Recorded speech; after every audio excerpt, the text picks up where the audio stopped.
Hey, There we everyone. go. I am so excited to introduce the digital habits coach, the digital Jedi, the person who could quite possibly save us from Skynet and the destruction of humanity via getting sucked into screens and bad technology habits, Tommy Sobel. Thank you. Thank you. Great to be here. Thank you so much for having me, Lewis. This is going to be super fun. I'm already having fun. Well, that's a good sign. Feel free to comments, by the way, questions. This is interactive. We have something planned and we're flexible, organic, open, and free to serve you as you show up. Take it away, Tommy. Yeah, cool. So for those of you that don't know me, and let me know if my video is cutting out at all, because you were just kind of cutting out briefly for me. But Oh, gotcha. Good. yes, Yeah. we're good. Okay. Yeah. So just a little bit about myself before we get started. Well, what we're going to do over the course of the next 30 to 45 minutes is I'm going to be coaching Lewis.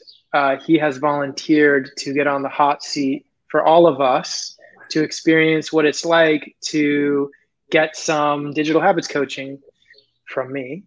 And what we're going to be doing is an amazing exercise. I'll share more about it, but it helps you understand what urges, what subconscious feelings are underneath and trigger your urges to check your phone when you don't want to. And this exercise I call the craving mapping exercise. And so that's what we'll be doing, to just give like a 30-second preview of whether this is a video, if you're watching live or watching later for you. If this is interesting to you, then please stay. If not, that's totally cool too. But Lewis is going to get greater understanding of his digital habits and maybe where he's been stuck and what's underneath that. And you can also do this exercise for yourselves along with us. All you need is a sheet of paper and a pen. And so, yeah, just a little bit more about myself. My name's Tommy Sobel. I am the world's first digital habits coach, actually. And I help top performers and business owners reclaim 20 to 40 hours of productive time each week. And that allows you to supercharge your productivity. And I lost myself for a second. And Yeah. and live your life in flow state so that you can both make a living and have a life. And so I came from the film industry. I used to work at DreamWorks Studios. I was Steven Spielberg's assistant. And when I worked in film, I was on my phone for 10 hours a day. And if I'm going to be honest, it was making me anxious and irritable because I felt like I had to be on my phone for work. And no matter how hard I tried to put my phone down, nothing seemed to work, or it seemed to be temporary. And so luckily I have a background in neuroscience. I also worked on research projects at Duke University and UCLA. And so I understood the dynamics of how the brain worked and how habits were formed. And I started to apply that to myself, and it started working. And so I started sharing that with a few other people, and it started working for them. It's now basically cut to today. And now I help other people, top performers, do what I have done, which is gone from 10 hours a day on my phone down to an average of 1 hour a day, feeling creatively unfulfilled, overwhelmed, and underaccomplished with work, to leaving that job and creating my own vision for myself and my own business where I'm making more money than I ever have in my life. I'm on track to make $18,000 a month this month, made $15,000 last month. I made $20,000 a month in December, and it's just the beginning. And while also spending way more time off, I spent the last 8 days with Lewis in Tulum, taking time off. The week before that, I was with my girlfriend on a surf trip in Mexico. And so I basically now teach people what was impossible to me 4 years ago, which is to both make a living and have a life. And so if you want that, then you will enjoy this 45 minutes together with Lewis and I. starting right now. So, you know how you don't want to check your phone, but you still find yourself checking it anyway? Maybe first time in the morning when you wake up, or last thing at night, or maybe in the middle of the night you wake up to check your phone, or maybe you check your phone while driving, even though you know that it's dangerous and potentially could hurt somebody or yourself or a loved one. And so maybe you've even tried some things like deleted apps or turned off notifications or gone grayscale or deleted social media, but you still find yourself spending more time on your phone than you should be. And so it's kind of leaving you feeling anxious and irritable and kind of a slave to your phone because you don't know how to control it. And it just kind of feels like it's controlling you. Well, what I do is I help people reclaim their time up to 20 to 40 hours a week, like I shared. And it all starts with mastering your urges. And so what we're going to do today is an exercise where Lewis is going to understand, again, what negative emotions trigger your urges to check your phone when you don't want to. And we're going to do all that in 7 questions. So these are 7 questions that I'm going to be asking Lewis, and I'm also going to be asking you. So respond as if I'm asking you. And I would like you to just write down for yourself, everyone who's watching this, the answers to these questions for yourself. But I'm going to be using Lewis on the hot seat for now. So feel free to also make comments. I am going to be watching all the comments and responding after the fact. So I'd love to hear what's coming up for you, what insights you might be getting, maybe even what's confusing or challenging for you. And I'd love to be able to respond to that after. Okay, perfect. So Lewis, question number 1. Well, first, actually, this could be question number 0. So what we want to find is one bad phone habit or one unwanted habit that is in the way of you reaching your goals or is misaligned with them. So what we could do, because most people struggle with this, is just the habit of checking your phone when you're trying to focus on something more important. So we could pick that, or do you have one that's even more specific than that? I think the one that has the greatest, the most immediacy, just between you and I, even though I'm a good addict, I found a way to manage it, is checking my phone while driving. Now, I have a hands-free device, so it's sitting on my dashboard, and yet I'll often find myself taking it off of the hands-free device, checking it while driving, and then putting it back on, or texting, or doing all kinds of stuff. And that relationship is not that healthy. Yeah. I imagine. Perfect. Okay.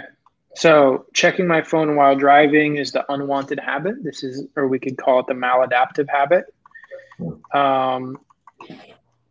And so that's going to be Lewis's. I would like for each of you all to pick one for yourself. Maybe you also check your phone while driving and you know the negative consequences or the risks. Or you could also pick checking your phone when trying to focus on something more important, which is a really common one that most people experience. So without further ado, the first question that I would love for each of you to ask yourself, and for Lewis, where are you when you get an urge to check your phone while driving? Lewis, for you, this one's a little bit self-explanatory. It won't be for everybody else. But we could get specific. Yeah. Just to dance with it for a little bit. It is exactly when you say, while doing something else that I want to focus on, it's true there. And so that's the type, and then the token of it. And a specific instance would be the driving. That just happens to be the most risky and physically dangerous and socially questionable version of it. It's also illegal. Oh, I don't care about all of that. Yeah, that's less maybe not as much of a behavioral hook.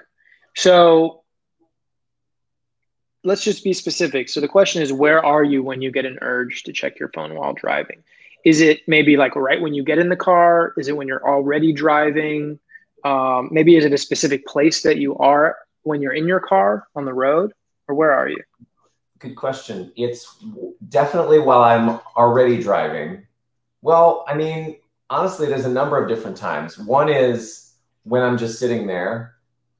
One is while I'm driving and I get an idea of what I should be doing for my business or something I forgot to do, or a communication that would be useful for me to send.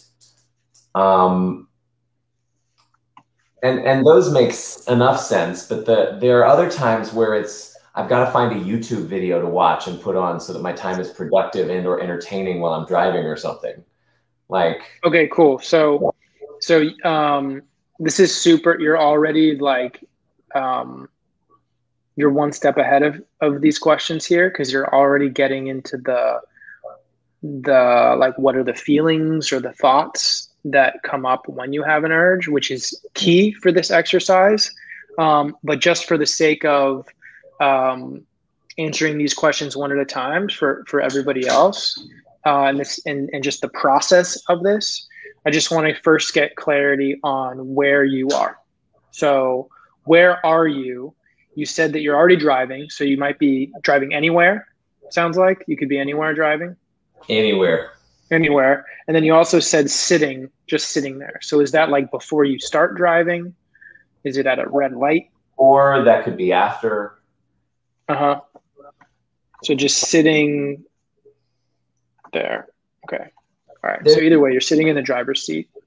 There's a real hair splitting thing going on here, because I treasure receiving juicy content from YouTube and Facebook and Instagram. Like I love participating in those. So there's a positive motivation towards, and I got that I'm probably stuck in the design of those apps, which is to have me feeling like there's always some free dopamine if I just open them, right? Like a gambling device that maybe I'll win.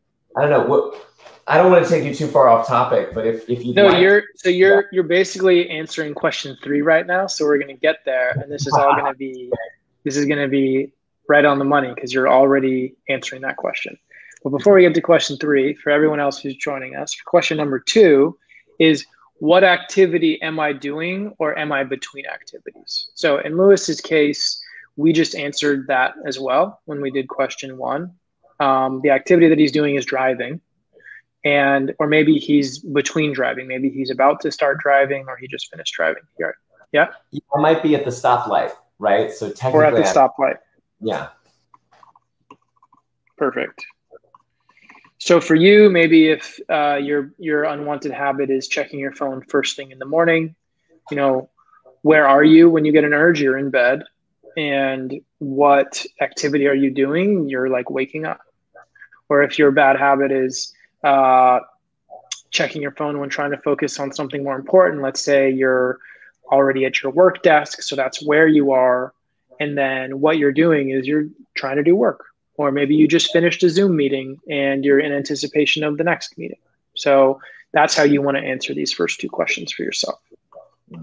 And for number 3, number 3 is not what I thought it was. So number 3 is actually, who am I with, or am I alone? Alone. So alone. Now, I sometimes will also do it when people are in the car, and they will obviously from time to time call me out on it. But more than likely, I'd say 80–90% of the time I'm on my own. Perfect. So mostly alone, but it also happens with others. All right, question number 4. So this is where you were already getting at. You were already thinking through of the answer here. So the question is, what are my thoughts and feelings when an urge strikes? So what are you saying to yourself, or what are you thinking to yourself when you get that urge to check your phone while driving? It's one of several different things. One is let's hear them all. I have to get this done, or I have to do this. Like for my business, this. Be perfectly honest with you, Tommy, it's the same thing that has at various times kept me up at night or woken me up early. This entrepreneurial sense of, if it is to be, it depends on me. So I've got to do it or record it somewhere that will enable me to make sure I remember to do it later. So I have to do this thing, basically. Yep. What else? I don't think it's an explicit thought as much as just like, well, I guess it's the nature of craving that we seldom identify the clear thoughts behind them. I think so what you said earlier, because you said that you sometimes like checking a YouTube thing, like some content. So are you saying to yourself like, oh, let me watch something or play something right now? Yes. Like, let me play some music. Let me play some music. Listen to a video. Ironically enough, YouTube is designed as a video streaming service, and I have more than not watched videos, quote unquote, by listening. Or music. Yeah, or music. So cool. So you're like, let me play some music. Let me listen to a video. And what are you feeling? If you can try to pinpoint, are there any feelings also, or is it more just like automatic? It's more just automatic. Like I mean, for me, it's so subtle because I can tell when I'm actually triggered by something, like I've got a real negative thing going on, because the intensity of my trigger tends to drive me into a cluster of craving behaviors. Like I'm overeating, watching TV, doing something. So generally in this, it's subtler in that it's like a boredom. That's all. It's probably it. It's just boredom. Might be feeling boredom. Excellent. Yeah. Perfect. Question number 5. What do I say to myself when I decide to give in to the bad habit?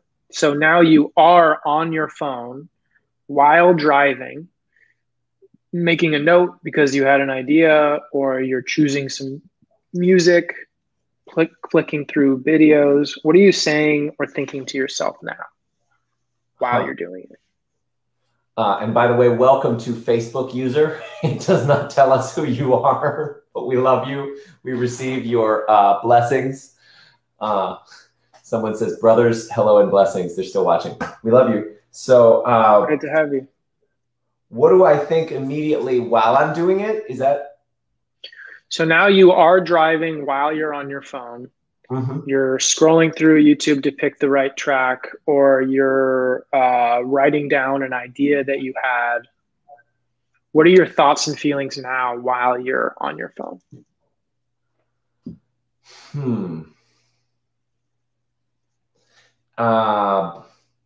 Is it like, I'll just do this real quick, or like? Oh, no. That's the one that happens with porn. That's a different thought. Yeah. With a completely different bad habit. Or unwanted habit. Thank you. I appreciate how you phrased that, by the way. It's Alexandria. Oh, she's revealed who it is. Facebook user known as Alexandria. We appreciate you. All right. Great to have you, Alex. So the thought that I have is something like, that's interesting. That's interesting. Or I am entertained. Entertained. That's like a feeling. Entertained. Perfect. And how does it feel when you are able to be writing down this idea that you had that, because everything depends on you? It's, wow, breakthrough. Because it's pretty stark, because it reinforces the illusion that I have to do everything and that I have to figure everything out, which on some level, I believe that we're meant to participate in the flow of life and to create our business and to be in action and to be in communication and to keep track of things and be professionals. But on another level, superconscious mind, the universe, intuition, divine guidance is taking care of all that we need to, so long as we relax and allow to a certain extent. And Alexandria is a living, breathing, beautiful example, illustration, and embodiment of this. Yeah, so I see how I'm taking myself out of the present. So there's a feeling of, because you're asking, what is the feeling and thought while I'm doing it, right? Is that? Mm-hmm. Yeah. And so far it sounds like I have to figure everything out.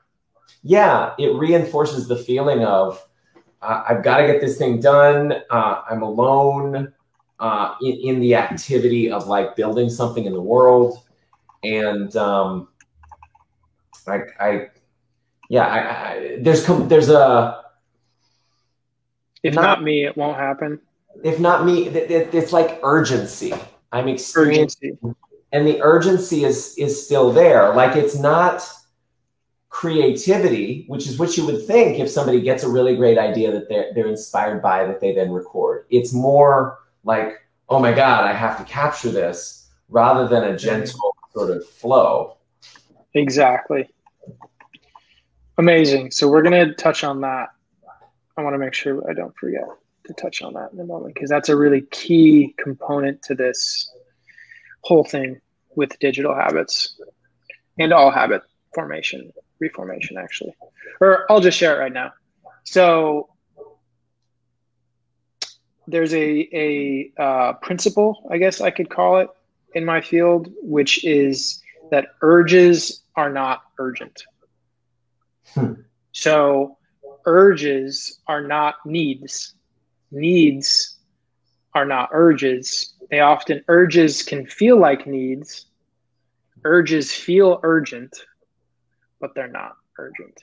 Urges are just urges, and they're not needs.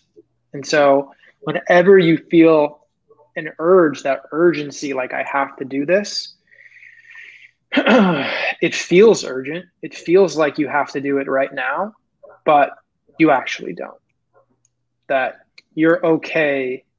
You will remember if you're meant to remember. You can recall. You have a great memory, and it's the stress and the pressure, the tightening of the mind actually makes it less likely for you to remember, and actually takes you out of that creative place. So urges are not urgent. Urges feel urgent, but urges are not needs. So I like that you say, there's an urgency there. So you're feeling this urge, like I have to capture this, or else XYZ won't happen, or some negative consequence will happen. And that happens with all of these maladaptive habits, that they feel urgent, like we have to do this. But they're just urges. And we can acknowledge that we have them and not do them, and we're okay. Does that make sense? Yes. Beautiful. And I hate to protest with the cliche, easier said than done, but I'm so curious. So I'll clear that out and say, I'm so curious to learn how. Yeah. Well, that's what we're doing right here. We just gave a little bit more context to it. So, amazing. So you had just answered, what do I say to myself when I'm doing this unwanted habit? So now the sixth question is, now it's over. Now you have put your phone down. You're still driving maybe, or maybe you've gotten to your location and you put your phone down, or you realize that you were doing this and you're like, this is dangerous. So now it's after the fact. What are your thoughts and feelings now? Right after.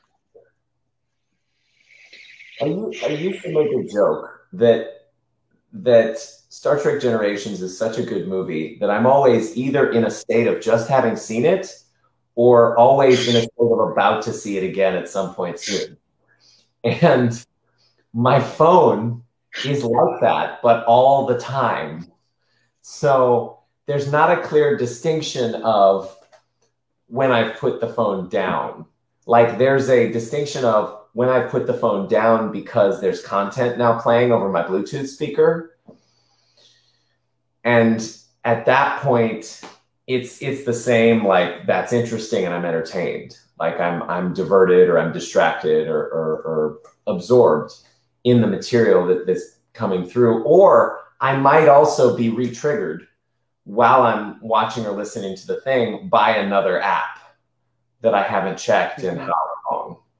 And then then the cycle will reinitiate probably 6 to a dozen times if I had to guess and I was really close and observing while I'm driving.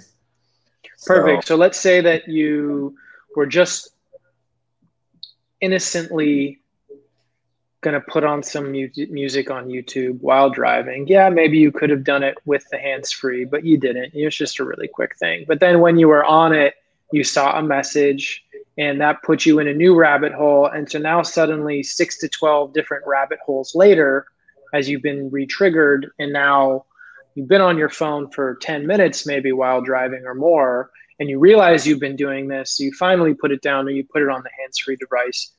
What are your thoughts and feelings now?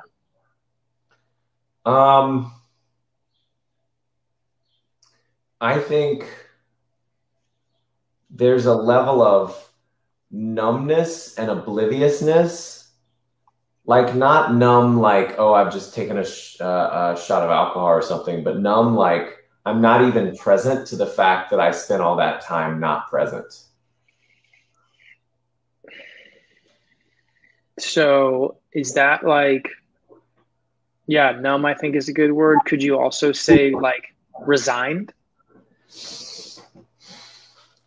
See, it's so much of how I've lived my daily life that I've never taken the time to be resigned about it. This is the closest I've come to actually examining the habit.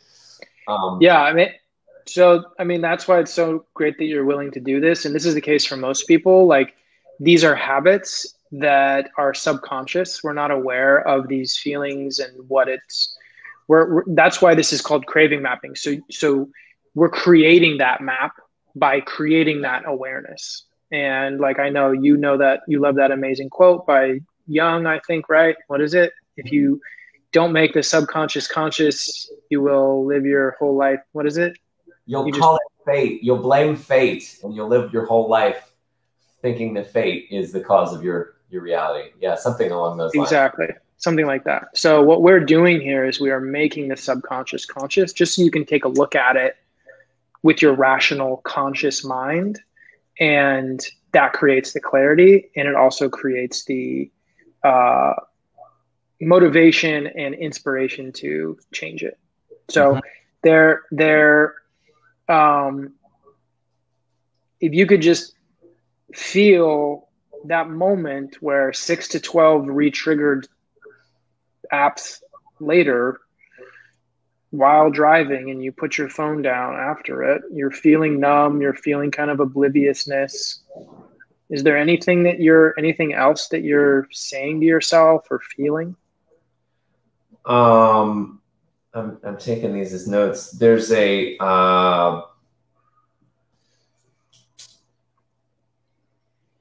it's like being stuffed with turkey dinner, but for your mind. Like there's no longer space for creative or intuitive or mindful or intentional thought. Like there's an added drivenness, because now not only is my subconscious processing what I just learned from that first rabbit hole, but there's another 11 rabbit holes of new data and information that are, I feel cluttered. Mm-hmm. I feel chaotic. Cluttered. Yeah. Perfect.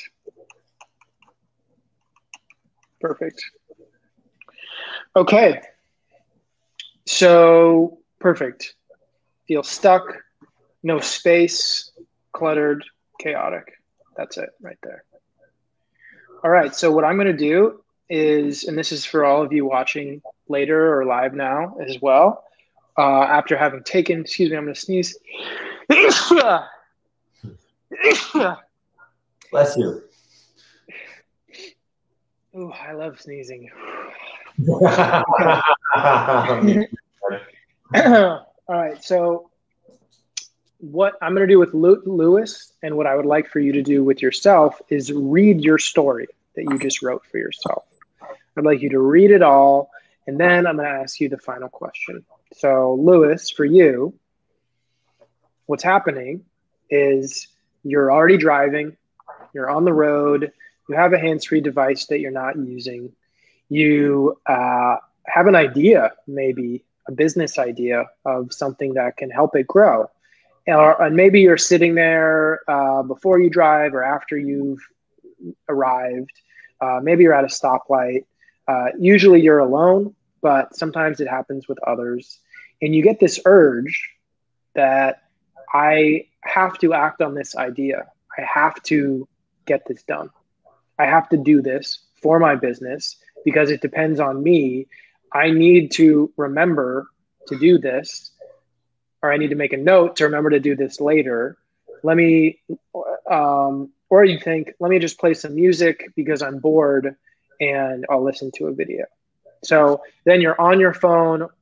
Yep. What I'm realizing is it's not strong enough for me to process it as like a trigger, but there is a tiny like level of anxiety around that business piece. So the boredom leads to me playing music or listening to it. The anxiety leads to me doing the thing. Excellent. So you're always one step ahead of the curve here. So you're already answering the final question. So I just made a note for that. Already getting to the emotion beneath it. So you're feeling that anxiety and you're feeling the boredom. Those are two distinct emotions. So then you're on your phone.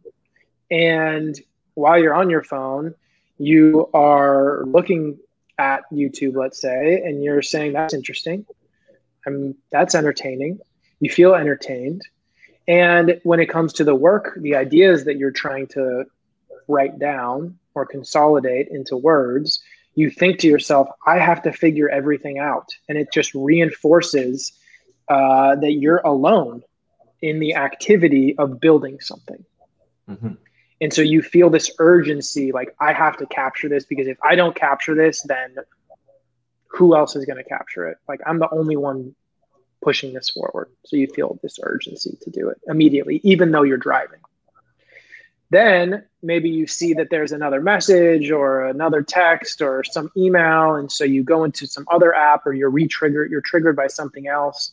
So suddenly 6 to 12 times this continues to happen. You go down these different rabbit holes until maybe 10, 15, 20, who knows, maybe more time than that has gone by and you realize what you're doing and you've completed these rabbit holes. And so you put your phone down, maybe you have arrived, or maybe you just set it in the hands-free and you feel afterwards this kind of numbness and obliviousness.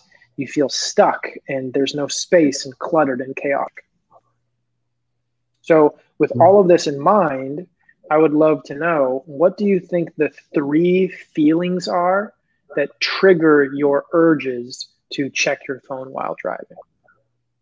What are the 3 feelings that are underneath this that seem to trigger your urges?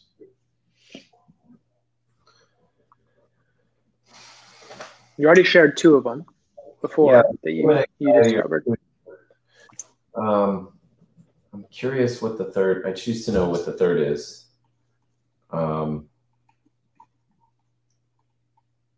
It could be, I mean, it's like a wild card emotion. So, but boredom is a clear path. Anxious is a clear path. But the other one could be lonely. It could be angry. It could be frustrated. Like any of those. It's not clear. Like unaccomplished. What's that? Unaccomplished, maybe? Because I only say that because what you're saying to yourself is like, I have to get this done. I have to do this for your business, where it's like all these things depend on you. Like it's not already happening.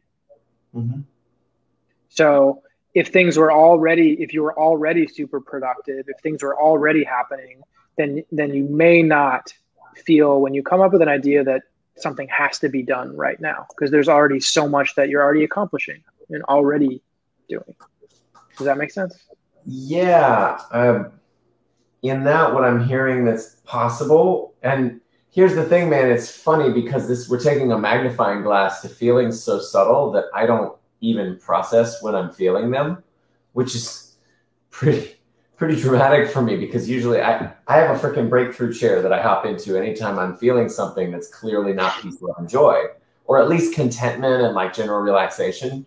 So I think what's probably there is just straight up fear. I mean, or anxiety and fear, but it's again so subtle that I don't see it.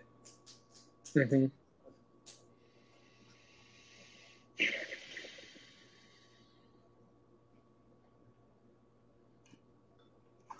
Perfect. So can you feel that now though? Now that we've gone through that story and kind of mapped the process? Like, can you feel that anxiety there, and can you feel that boredom? It's indistinguishable. I mean,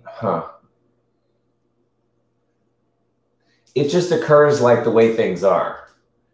Like that, it feels like it's how things have to be. Like I have to be responsible. I don't know if Ooh, responsible. That's a feeling. Yeah. Maybe you're just feeling responsible. Yeah. Yeah, actually that feels more resonant than fear, actually. Yeah. Mm-hmm.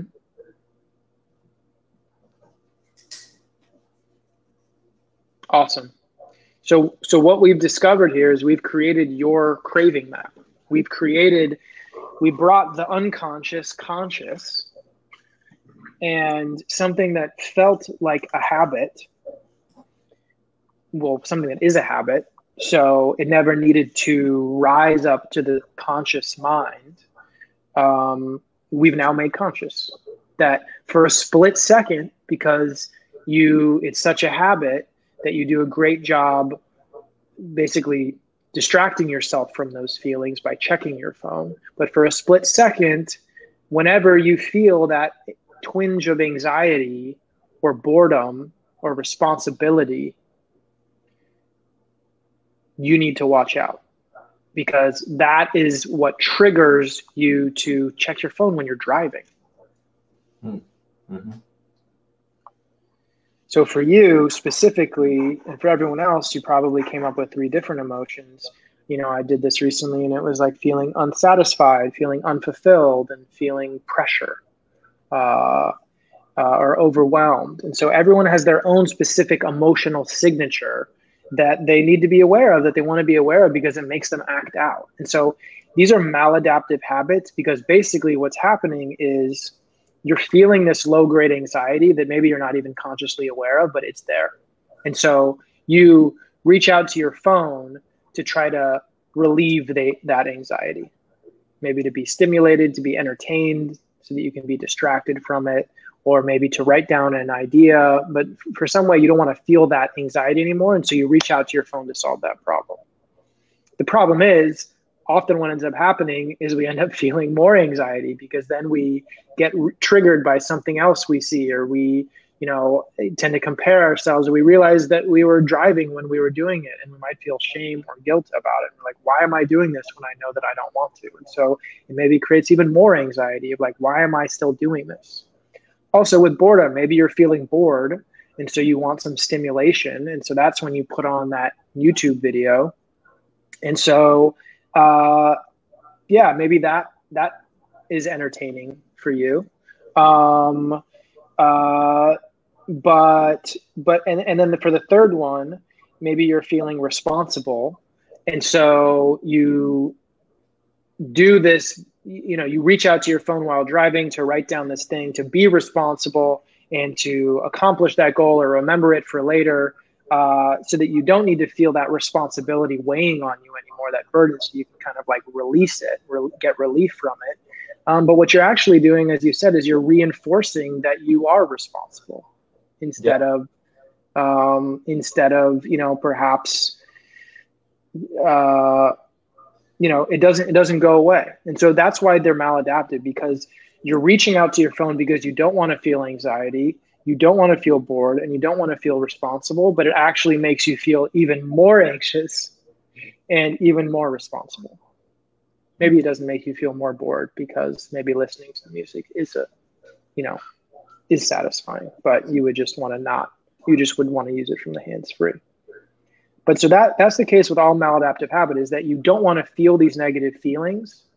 But the way that you're solving it by grabbing your phone is actually making it worse. Mm. So what you want to do is first just acknowledge when you get in the car or when you're driving sometimes that you want to just label it. This is a process of labeling that behavioral scientists have studied and has shown to reduce the severity of these negative emotions by up to 80%. So if you can just sit and when you're driving and take 30 seconds or less, just acknowledging like, okay, I feel anxious right now.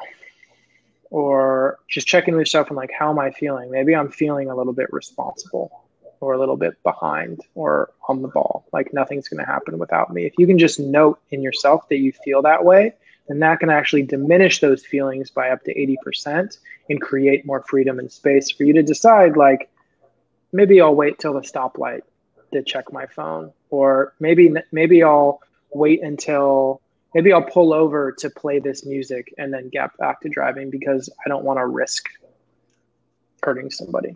So it just brings you back up into conscious control. So you have that calm, centered version of yourself that is more in control of your behaviors, and you're not checking your phone while driving anymore. Does that make sense? Yeah, mindfulness. Yeah. Mindfulness and labeling. And labeling. I used to say that the seed of equanimity is contained in mindfulness. Like if you begin to distinguish a sensation or a habit or a behavior and label it, just like you're saying, objectively as a thing, then you're immediately creating distance between you and that thing, and the ability to be objective around it, and indifference and non-resistance to the thing itself. So I see how that could really help. Yeah, and by creating that distance from it, you realize that you are not that emotion, that it's separate from you, and that because it's separate from you, like, you don't need to act on it. Just because you're feeling responsible doesn't mean that you need to do that responsible thing while driving. Yeah. Because who are you really serving when you're doing that? Like, you're putting your health and others' health at risk.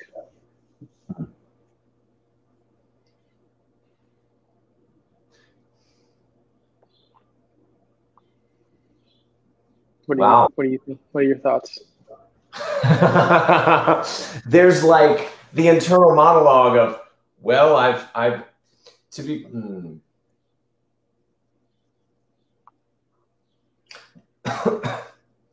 Wow, this is like the moment of truth. I can feel the gravitas. Like when I was highly stressed in a negative state, this was many years ago. I actually did hit someone who was on a bike while I was checking my phone in order to figure out where to go to do a delivery for a delivery driving service. And so that this is my rational answer to the voice in my head that's like, oh no, we've gotten good at it. We're fine. Like it's been 3 years since that, but that is still a possibility, and the probability spikes every time I take my phone off of its cradle. And probably for anyone who has found a way to manage these things. So, I mean, you've led us to a really stark space, Tommy Sobel. What do we do now? I mean, I'm pretty sure I'm the only one right now, probably watching this or participating here, who's like, oh my God, what the fuck do I do? I can't let this happen ever again. Like, I've got to change this. I've got to do it now. Yes. Like, what do I do? Exactly. Well, so first, I think a lot of us kind of say that in our own heads, So you're not the only one. We're all like, yeah, like I can have one eye on the road and one on my phone. I do this a lot, and I've become skilled at it. And the truth is, you probably have gotten way better at it, but they actually did a study on this, and distracted driving is actually worse than drunk driving. It's like 10 times worse. So, What? yeah, so you're way more likely to hit somebody as a distracted driver than a drunk driver. Did you know that? And to be fully responsible, that person, my car insurance took excellent care of that person, and we became friends eventually. Okay, But, cool. Yeah. Yeah, so luckily they were okay. Luckily they're okay. Luckily you were okay. Hopefully that doesn't happen to anybody. But the truth is those risks do exist, and it's kind of like, is it really worth playing a YouTube song for, that risk? And so it kind of, the purpose of this is to put that into perspective a little bit. And so, yeah, so to answer your question of like, what do you do from here? So this is actually the first step of a 3-step process. And so what we've just done right now is we've understood how our urges work. So anxiety, boredom, and responsible, these are the 3 emotions that are underneath Lewis's urges to check his phone when he doesn't want to. Once you understand that, then the second step is you break those bad habits with what's called a pattern interrupt and a replacement reward. Once you do that, the third step is you want to actually find healthy habits that are more aligned with your goals and your values and replace your bad habits with them. And so if you work with me, I have what's called the 15 phone smart habits, which is the 15 habits that my most successful clients have applied into their lives to supercharge their productivity and live life in flow state and make the biggest impact they can. And so those are the habits that they start to apply when we work together. And yeah, if you found value out of this, I mean, Lewis or anybody else watching this, this is the first step of how to master your urges. And I actually have a program. It's a 12-week program working one-on-one with me where it's called the Phone Smart Program, because our phones are designed to be smarter than us. And so you can actually learn to become smarter than your phone. And yeah, it's a 12-week program where you master your urges, you do these 3 steps, and you also master your time and master your mindset. So you start to get the clarity on how you want to be spending your time. You learn time management techniques, you learn how to delegate, and you also break through any subconscious obstacles that are in the way of you living that life that you want, that are keeping you on your phone and distracted. And so, yeah, if that's interesting to any of you, I am taking I am offering what's usually a $1,400 call. I'm offering a few of them for free. They're the Digital Habits Breakthrough Call. So if you wanted to spend 60 to 90 minutes getting to the bottom of where you're stuck and how this might apply to you, I would be more than happy to share that link. I have only 3 spots available this month. So I would, if you are interested, I would just suggest that you take that free call now, book that now. I actually am booked up for, I think, the next 2 weeks. So the first availability is in April for that call. But yeah, if you're interested, I can send that link. I don't know, Lewis, maybe I'll send that to you, or. Yeah. If you, we can drop it in the comments. I'm sure there are other people who are similarly, as they said in Acts, cut to the heart by what they have seen and discovered about themselves. And not to say it's a little joke, y'all, because we're not here to. Oh, there it is. We've got the link. I'm going to put this in the main chat. Perfect. And, yeah, it looks like I'll do that immediately after this. This is complete. So yeah, I'm so gung ho. I've gotten so much value. I've gotten so just like challenged in a really good way by my experience here. And every time I experience with you, I mean, obviously going all the way back to when we were in the retreat and you delivered a similar kind of thing to everybody there. It was just golden and consistently delivering massive value to people. So I want to thank Alex for watching, Keisha, Lindsay. It's been great to have you all. And please, please, for the love of the survival of humanity, no less than that. I mean, if I may offer you something, Tommy. Yeah. There are probably, I imagine, organizations committed to educating people to prevent distracted driving. And if you aren't speaking on every one of those stages yet, you should. Because, I mean, it's a great idea. Seriously, because like there are people who are dying out there who could not, who maybe wouldn't die if we fixed this habit for a lot of those people who are driving. So, yeah. Well, if anybody watching knows anybody at Mothers Against Drunk Driving, put us in touch. Let me know. But yeah, I think that's a great idea. I'm not in touch with anybody there, but I would definitely love to do that. Cool. This was so fun, Lewis. I loved kind of going through this exercise with you, and excited to maybe see what comes of it. And I'd love to join your group. Join your group if that's possible, and see comments. Absolutely. So that I can get the feedback and see how else I could help. Yeah, I'll definitely bring you in right after this. And man, Tommy, thank you. What a gift. You're amazing. I love you, man. Same. Onwards. Perfect. Upwards. All right. Thank you. So for you, what you can do, knowing that anxiety, boredom, and feeling responsible are triggers for you, what you could do in addition to so many other things that you're already doing, like, maybe when you get in the car, you could just take 3 deep breaths to make sure that you increase your conscious control and are in a calm, centered state when you drive. Even 3 deep breaths can just do wonders to changing your state and getting you out of that fight flight into the calm, centered confidence.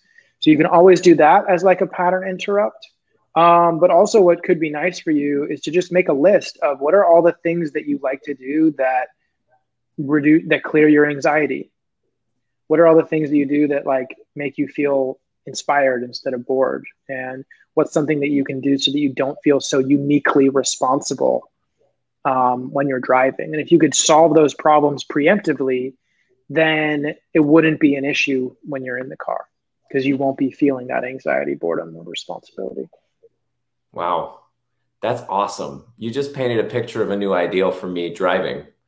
Like, I mean, I take 3 deep breaths, choose a specific thing to do. I mean, like, generally, I like to consume content while I'm driving, like audiobooks.